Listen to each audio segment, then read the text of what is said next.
les conséquences de la radioactivité ont été déniées, ça c'est certain, pour une raison qui est bien connue, enfin bon, des cercles initiés en tout cas. C'est ce que les psychiatres appelaient dans les années 50 l'angoisse atomique, donc il ne fallait pas que les gens aient peur.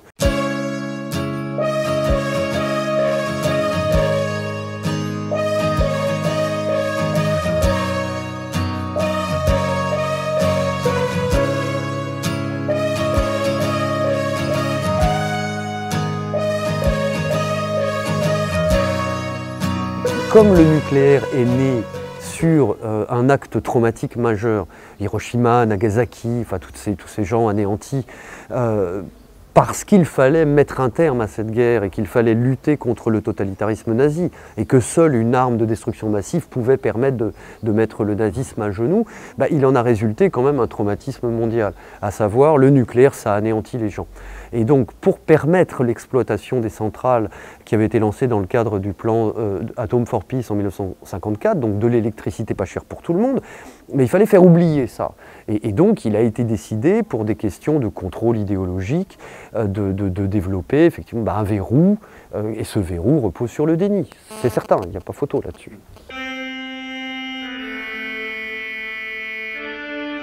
Avant même d'avoir la bombe, le commissariat à l'énergie atomique tourne des films à la Stanley Kubrick, comme celui-ci.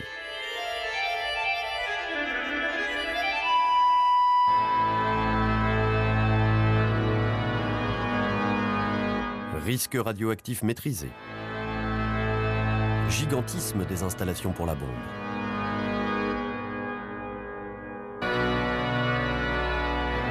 La France nucléaire construit son image.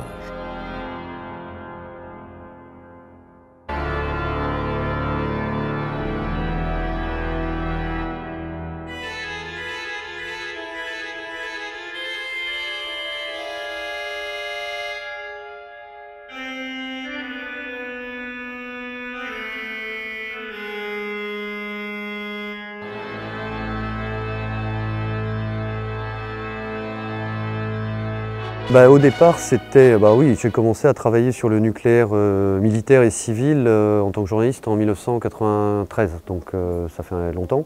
À l'époque, on sortait de la guerre froide, tout était secret et on était au début d'un processus de découverte, de prise de conscience de ce qui avait pu se passer. C'est-à-dire que d'un côté, il y avait la version officielle de l'État qui avait été construite par la Ve République, enfin le général de Gaulle et Pierre Messmer, qui disait en gros une bombe atomique ne provoque pas de retombées radioactives et il n'y a pas eu de victimes. Or, au début des années 90, des gens commençaient à sortir du bois, notamment des anciens mineurs d'uranium, qui commençaient à être malades et qui étaient au soir de leur vie. Et avec un confrère, Guillaume d'Alessandro, on a commencé à recueillir les paroles des victimes. Et la question était de savoir, y avait-il eu en France des cobayes nucléaires? C'est-à-dire, est-ce que la France aurait elle-même participé à des tests volontaires par le biais desquels ils auraient injecté des substances radioactives sur des hommes ou bien exposé volontairement des hommes au feu nucléaire. Et à l'époque, tout était complètement secret et l'enquête a pris pratiquement 15 ans. Ce qui fait qu'au fur et à mesure, j'ai eu la chance de pouvoir faire un sujet, 2 sujets, 3 sujets, 4 sujets. Ce sont les mémoires d'un atomiste français. L'auteur nous laissa aussi des images en Super 8. Il s'appelait Bernard Ista, et voici son histoire. L'histoire de Bernard Ista est une histoire qui n'arrive jamais dans la vie d'un documentariste en fait. C'est-à-dire que nous étions à l'époque en 1999 et venait de se produire un colloque à l'Assemblée nationale qui pour la première fois parlait de ces questions-là. Et à l'issue de ce colloque, j'ai rencontré une dame dont le mari venait de mourir. Et donc je vais voir cette dame chez elle, qui est en banlieue parisienne, vous voyez, un pavillon de banlieue, rectangulaire, tous les mêmes, etc. Et après l'entretien, elle me dit, écoutez, j'ai quelque chose à vous montrer. Et elle m'emmène, on descend, vous voyez, donc il y a le garage, puis au bout du garage une porte, et puis derrière la porte, elle me dit c'était le laboratoire de mon mari, et j'avais pas le droit d'y rentrer. Et on rentre et on découvre une pièce rectangulaire dans laquelle il y avait des rayonnages, et d'un côté c'était des dossiers qui étaient classifiés, et de l'autre c'était des pellicules films. Et ce monsieur avait la passion du cinéma, et donc il avait eu l'autorisation paradoxale de filmer toute sa vie avec la bombe. Donc il avait participé à toutes les expérimentations nucléaires militaires de 1960 à 1991 et on avait gardé un cancer du cavum, qui sont les fosses nasales arrière, chose de très très rare. Et ce monsieur travaillait en binôme avec l'un de ses collègues qui lui était plutôt littéraire, donc il écrivait. Et lui, ce deuxième homme, tenait des carnets. Et ensemble, au moment de leur maladie, ils avaient entrepris de réaliser ce film, donc de monter leurs archives. Et ils sont morts avant. Et lorsque j'ai rencontré sa veuve, je lui ai dit, bah, écoutez, nous, gens du cinéma ou de la télévision, tout ce qu'on pourrait faire, c'est finalement rendre hommage à ces gens et donc finir leur film. Son regard en coin est celui d'un cinéaste amateur. Il osa filmer nos bases atomiques, ces endroits perdus dans nos dernières colonies, où la France expérimenta la résistance des armes et des hommes au feu nucléaire. La censure était omniprésente, mais lui était au cœur du système. Simple technicien, il faisait partie des seigneurs de l'atome en raison de son appartenance au laboratoire de détection et de géophysique du commissariat à l'énergie atomique. Et de nombreux ingénieurs, au-delà donc de leur qualité technique et de leur passion pour la technique, étaient convaincus par le général de Gaulle qu'en plus il remplissait une mission pour la France. Le général de Gaulle mobilise l'État colonial.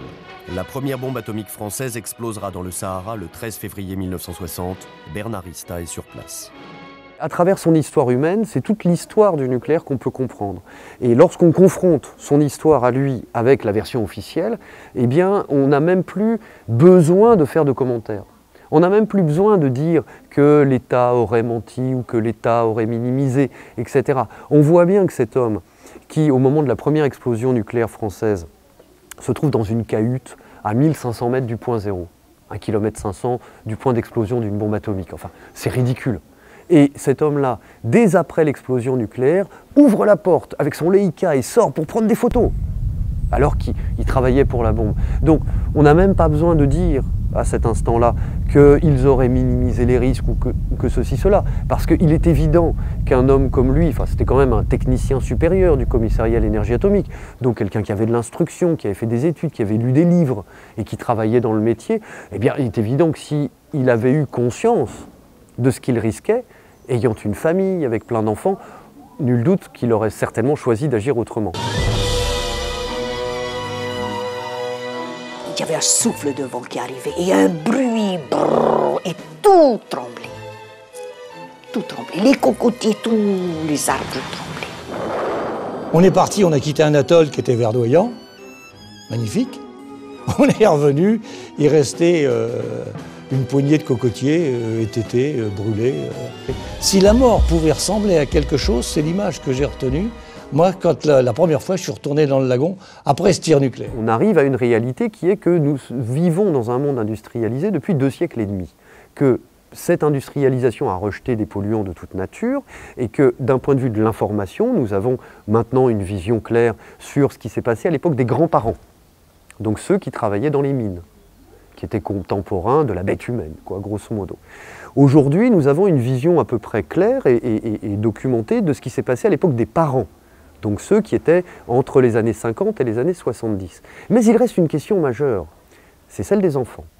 C'est-à-dire l'impact génétique de tout ça. Quel est l'impact génétique? C'est-à-dire, à force de rejeter dans l'atmosphère, dans le mix atmosphérique des polluants de toutes sortes pendant une durée longue, ce sont les faibles doses, y a-t-il, oui ou non, un impact génétique? Et là encore, j'observe d'un point de vue journalistique que des instances internationales ont décrété que ceci n'existe pas, que des consortiums ont décrété que ceci ne pouvait pas exister. Or, pour autant, nous voyons apparaître des cas.